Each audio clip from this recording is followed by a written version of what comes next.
Chief জাস্টিসকেও নামাই দিছিলাম। কোথায় আছেন ঢাকা দক্ষিণ সিটি কর্পোরেশনের সাবেক মেয়র ব্যারিস্টার ফজলে নূর তাপস? এবার বেরিয়ে এলো ভিন্ন এক তথ্য। জানা গেল কোথায় আছেন শেখ ফজলে নূর তাপস। সম্প্রতি কানাডার নাগরিক টিভির বার্তা প্রধান নাজমুস সাকিবের এক প্রতিবেদনে ডিবি হারুনের এক কল রেকর্ড প্রচার করা হয়।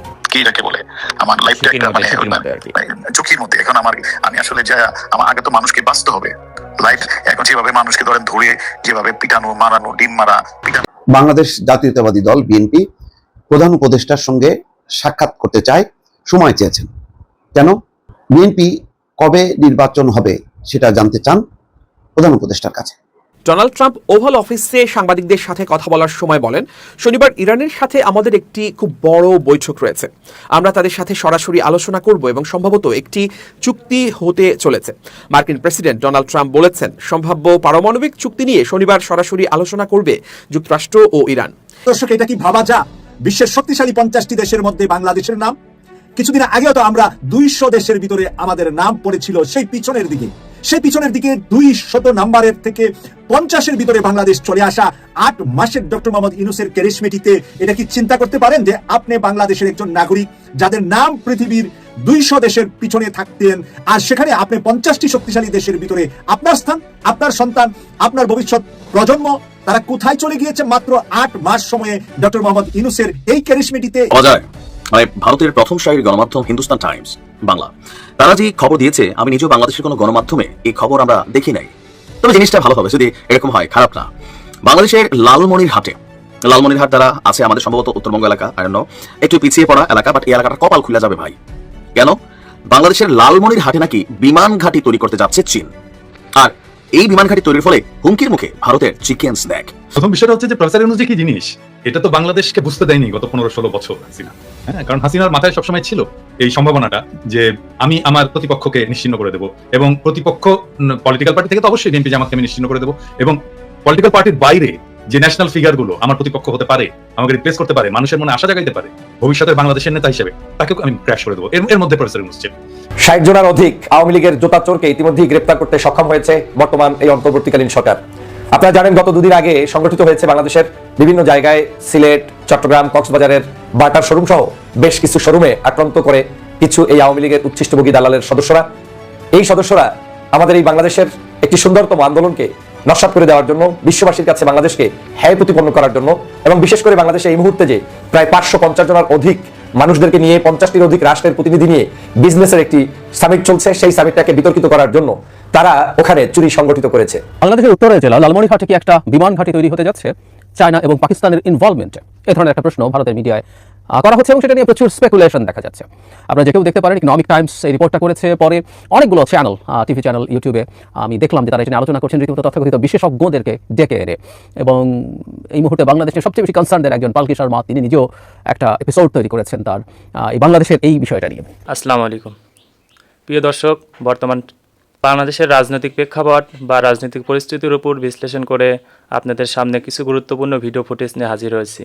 এমনকি দর্শক, আমি আশা করছি যারা ভিডিওটি অন করেছেন তারা ভিডিওটি না টেনে সম্পূর্ণ মনোযোগ সহকারে দেখবেন, তাহলে এই ভিডিওর মূল রহস্য বা আসল ঘটনাগুলো জানতে বা বুঝতে পারবেন। তো প্রিয় দর্শক, আমি আর বেশি কথা বাড়াবো না, চলুন দেখে আসি আজকের সেই কাঙ্ক্ষিত ভিডিওগুলো। তবে তার আগে বলি, যারা এখনও চ্যানেলটি সাবস্ক্রাইব করেননি তারা সাবস্ক্রাইব করে পাশে থাকা বেল আইকনটি বাজিয়ে দিবেন, আর যারা ইতিমধ্যে সাবস্ক্রাইব করে রেখেছেন তাদেরকে অসংখ্য ধন্যবাদ। তো চলুন দর্শক, একটা লাইক দিয়ে আমরা ধারাবাহিকভাবে সকল ভিডিওর বিস্তারিত আলোচনা দেখে আসি। চিফ জাস্টিসকেও নামাই দিছিলাম। কোথায় আছেন ঢাকা দক্ষিণ সিটি কর্পোরেশনের সাবেক মেয়র ব্যারিস্টার ফজলে নূর তাপস? তিনি দেশ ছেড়েছেন নাকি দেশেই কোথাও গা ঢাকা দিয়েছেন, তা নিয়ে জল্পনা কল্পনা চলছে। শেখ হাসিনার পদত্যাগের আগে থেকেই অনেক মন্ত্রী, এমপি গা ঢাকা দিয়েছিলেন। এদের মধ্যে কয়েকজন গ্রেফতার হলেও বেশিরভাগই আছেন আত্মগোপনে।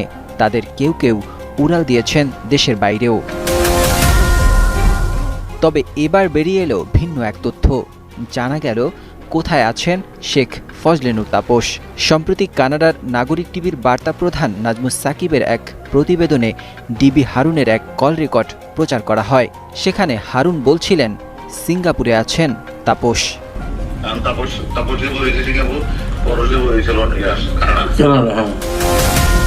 এদিকে 15 বছর আগে বিডিআর বিদ্রোহে রাজধানীর পিলখানায় সংঘটিত হত্যাকাণ্ডের ঘটনায় সাবেক প্রধানমন্ত্রী শেখ হাসিনা, শেখ সেলিম, শেখ ফজলুর তাপস সহ অনেকে সরাসরি জড়িত ছিল বলে দাবি করেছেন নিহত মেজর শাকিলের ছেলে রাকিন আহমেদ।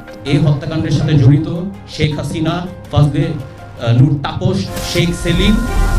এর আগে 2023 সালে 100 কোটি টাকার মানহানির ক্ষতিপূরণ চেয়ে ব্যাপক সমালোচিত হন ব্যারিস্টার তাপস। সে বছর 13 মে দ্য ডেইলি স্টার প্রকাশিত একটি রম্য রচনায় মানহানি হয়েছে দাবি করে 100 কোটি টাকা ক্ষতিপূরণ চেয়ে আইনি নোটিশ পাঠিয়েছিলেন ঢাকা দক্ষিণ সিটি কর্পোরেশনের এই মেয়র। পত্রিকাটির সম্পাদক মাহফুজ আনাম সহ 3 জনকে লিগ্যাল নোটিশ দিয়েছিলেন তিনি। এরপর থেকে সামাজিক যোগাযোগ মাধ্যমে তাকে 100 কোটি টাকা দামের মেয়র সম্বোধন করা হতো। 2023 সালের শুরুর দিকে সড়কের গাছ কেটে নেতিবাচক আলোচনায় আসেন ঢাকা দক্ষিণ সিটি কর্পোরেশনের সাবেক মেয়র ব্যারিস্টার ফজলে নূর তাপস। রাজধানীর 7 মসজিদ সড়কে গভীর রাতে গাছ কেটে ফেলে ঢাকা দক্ষিণ সিটি কর্পোরেশন। তখন এ নিয়ে নানা মহলের সমালোচনা, বিক্ষোভ সমাবেশের পর গাছ কাটা বন্ধ রাখা হয়।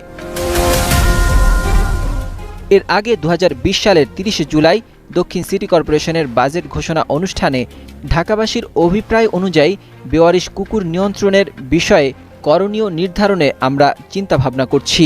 ওই বক্তব্যের প্রায় 4 সপ্তাহ পর আগস্টের 3য় সপ্তাহে দক্ষিণ সিটি কর্পোরেশনের নির্বাহী কর্মকর্তা ও জনসংযোগ কর্মকর্তাকে উদ্ধৃত করে কয়েকটি অনলাইন গণমাধ্যমে সংবাদ প্রচার করা হয়। তাতে বলা হয় 30,000 কুকুর শহরের বাইরে স্থানান্তর করার পরিকল্পনা রয়েছে কর্পোরেশনের। এ সময় বেওয়ারিশ কুকুর অপসারণের সিদ্ধান্তের বিরোধিতা শুরু করে বিভিন্ন প্রাণী অধিকার সংস্থা এবং পশুপ্রেমীরা।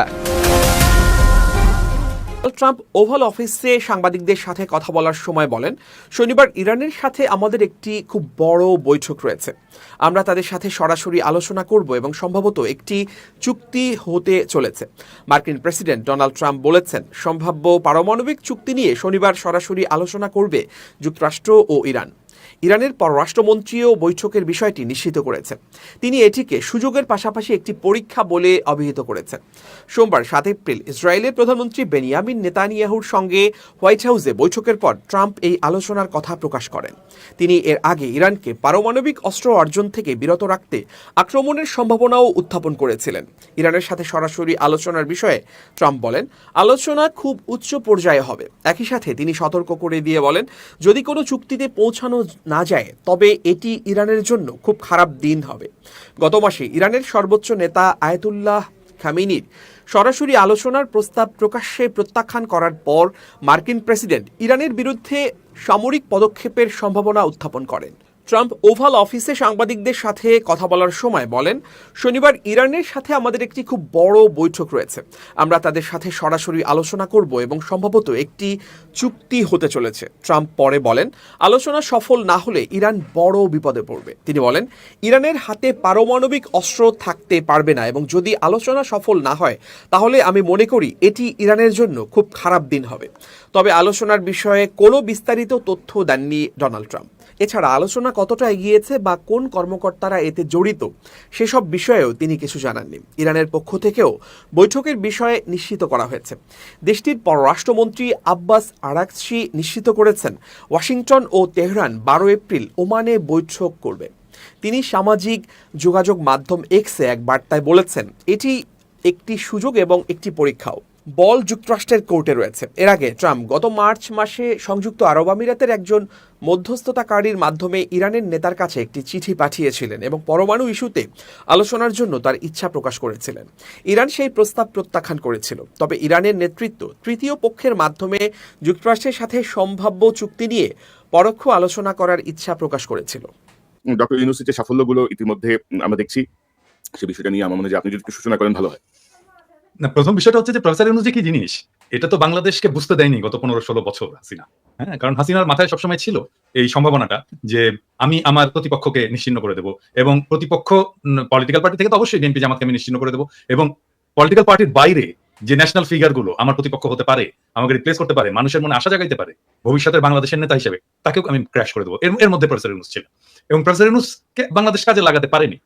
টু টেল ইউ ফ্র্যাঙ্কলি, এটা একদমই পারেনি বাংলাদেশ কাজে লাগাতে। তাকে অন্য দেশ কাজে লাগাইছে, পৃথিবীর সব দেশ তাকে কাজে লাগাইছে, পৃথিবীর সব দেশে তার মেধা দক্ষতা এটা কাজে লাগছে, পৃথিবীর সব দেশে সে সেলিব্রেটেড। এইরকম ফিগার বাংলাদেশের ইতিহাসে আগামী 50-100 বছরে আসবে কিনা এটা আমার সন্দেহ আছে। মানে আমি অবশ্য ভবিষ্যৎ নিয়ে এত বড় ইয়ে করতে চাই না, কারণ আমরা ডেফিনেটলি আমরা প্রত্যাশা করি যে প্রফেসর ইউনূসের যোগ্যতাকেও ছাড়িয়ে যাক আমাদের আগামী প্রজন্ম। কিন্তু আমরা তো ধরেন জিয়াউর রহমানের পরে এত বড় কারিশমেটিক লিডার আমরা বাংলাদেশে পাইনি। নট ইভেন শেখ মুজিবও এই লেভেলের কারিশমেটিক লিডার ছিল। তো এই জায়গাটা এসে উনি কাজ করার সুযোগ পাইছেন অনেক বেশি বয়সে। আমাদের সবার মনেই একটা আশঙ্কা ছিল যে এই বয়সে উনি কেমন সময় দিতে পারবেন, কেমন পারফর্ম করবেন, ওনার সেই উদ্যমটা আছে কিনা। কিন্তু এটাকে উনি পিছনে ফেলে দিয়েছেন। উনি একেবারে তরুণদের মতোই একই দুর্গতিতে উনি দৌড়ে যাচ্ছেন। এবং মাত্র 8 মাস, আজকের ভিডিওতে আমি বলছি যে প্রফেসর ইউনূস যেদিন ঈদের মাঠে হাতে যারা ছুঁইতে পারছে তারা সবাই বলছে যে স্যার আর 5 বছর। কেন সবাই এরকম আহ্বান জানাচ্ছে, আকুতি জানাচ্ছে? কারণ এই একটা মানুষ অনেকদিন পর মানুষকে মানুষের মর্যাদা দিতে পারছে। হ্যাঁ, এটাই ইম্পর্টেন্ট। হ্যাঁ, এটাই ইম্পর্টেন্ট। এবং এই জায়গাটায় যে প্রফেসর ইউনূস যে স্ট্যান্ডার্ড সেট করে দিয়ে যাচ্ছে আমাদের ভবিষ্যৎ রাষ্ট্রনেতাদের জন্য, ভবিষ্যৎ শাসকের জন্য, এই স্ট্যান্ডার্ডটা অ্যাচিভ করতেই হবে। এবং এটা খুবই ইম্পর্টেন্ট। স্যার যতদিনই থাকেন, স্যার সামনে ডিসেম্বরে ইলেকশন দিয়ে চলে যান বা সামনের জুনে ইলেকশন দিয়ে চলে যান, হোয়াট এভার, যে যতদিনই থাকেন উনি যে স্ট্যান্ডার্ডটা সেট করে দিয়ে যাচ্ছেন এটাই বাংলাদেশের শাসনের স্ট্যান্ডার্ড, এটাই বাংলাদেশের রাষ্ট্রনেতার স্ট্যান্ডার্ড হয়ে থাকবে।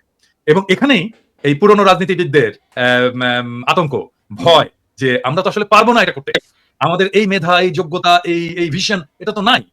সেই জন্যই যত কম ছোট করা যায় ওনার শাসনকালটাকে এবং যত তাড়াতাড়ি ওনাকে ডিসক্রেডিট করে বের করে দেওয়া যায় এই চেষ্টা হয়েছে। এবং এটা সম্ভব হবে না এই কারণেই যে বাংলাদেশের মানুষ প্রফেসর ইউনূসের পাশে দাঁড়িয়ে গেছে। হ্যাঁ, একটা বিশাল প্রাচীর হয়ে ওনার পাশে দাঁড়িয়ে গেছে।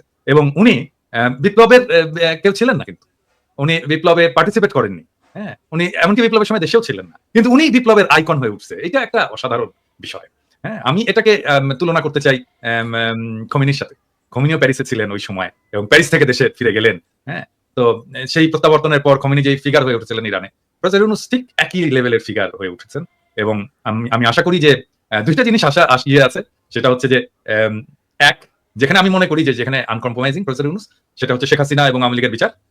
এবং 2 নাম্বার হচ্ছে যে ভারতের সামনে মাথা উঁচু করে দাঁড়ানো। এবং এই জিনিসটা আমরা চাই যে এটা প্রফেসর ইউনূস যেটা করেছেন, মিটিং এ যা বলেছেন, আমরা তো দেখেছি মোদির সাথে মিটিং এ কি বলেছেন। হ্যাঁ, এবং এই জিনিসটা অব্যাহত থাকলে বাংলাদেশের মানুষ ওনাকে আর কখনোই ছাড়তে চাইবে।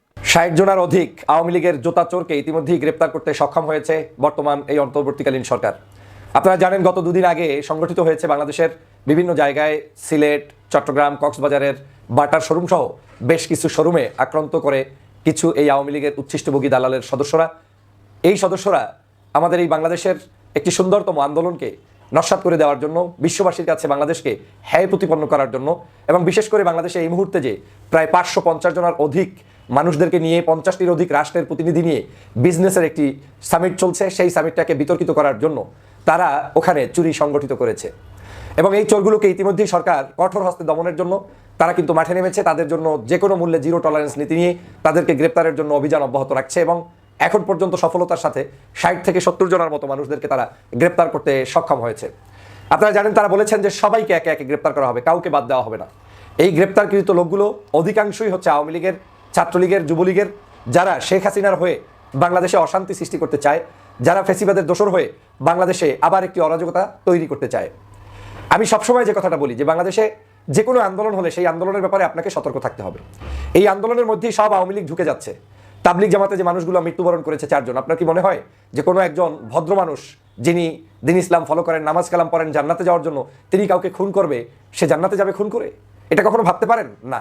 আমি তখনও বলেছিলাম ওই হত্যাযজ্ঞটি সংগঠিত হয়েছে, ওই জায়গাটার বিশেষ কিছু আপনার সমস্যা সৃষ্টি হওয়ার সুযোগটাকে ব্যবহার করে, ধরেন অন্তর্কোন্দলকে যখন জানতে পেরেছে সেই সুযোগটাকে ব্যবহার করে আওয়ামী লীগের লোকেরা, পার্শ্ববর্তী দেশের কিছু এজেন্সির লোকেরা এই অপকর্মটি করেছে। না হয় ঘুমন্ত মানুষদের উপর আক্রমণ করে এরকম মানুষদেরকে হত্যা করা যায় না। ঠিক একই উপায় বাংলাদেশের যে ব্যানারেই আপনি আন্দোলন করেন না কেন, যেমন গত 2 দিন আগের আন্দোলনটি ছিল একটি সুন্দর আন্দোলন, যে আন্দোলনের সারা বাংলাদেশের শিল্পী, সাহিত্যিক, কবি, সাংবাদিক, আলেম, ওলামা, পীর, মাশায়েখ, ইসলামিক, অন ইসলামিক, মানে এক বাক্যে যাদের হিউম্যানিটি আছে, একটু হলেও যারা মানুষের মানবতা বোধের প্রতি সম্মান জানায়, মানুষত্ব আছে, তারা কিন্তু সেই আন্দোলনটায় সমর্থন জানিয়েছে এবং আন্দোলন সফল করেছে। প্রিয় দর্শক, আমি আশা করছি ভিডিওটি সম্পূর্ণ মনোযোগ সহকারে দেখেছেন। সেই সাথে ভিডিও সম্পর্কিত কোনো তথ্য বা মতামত থাকলে কমেন্ট বক্সে জানিয়ে যাবেন। আজকের মতন এখানে শেষ করছি। ফিরে আসছি আগামী দিনে অন্য কোনো টপিকস নিয়ে। সে পর্যন্ত ভালো থাকবেন। আল্লাহ হাফেজ।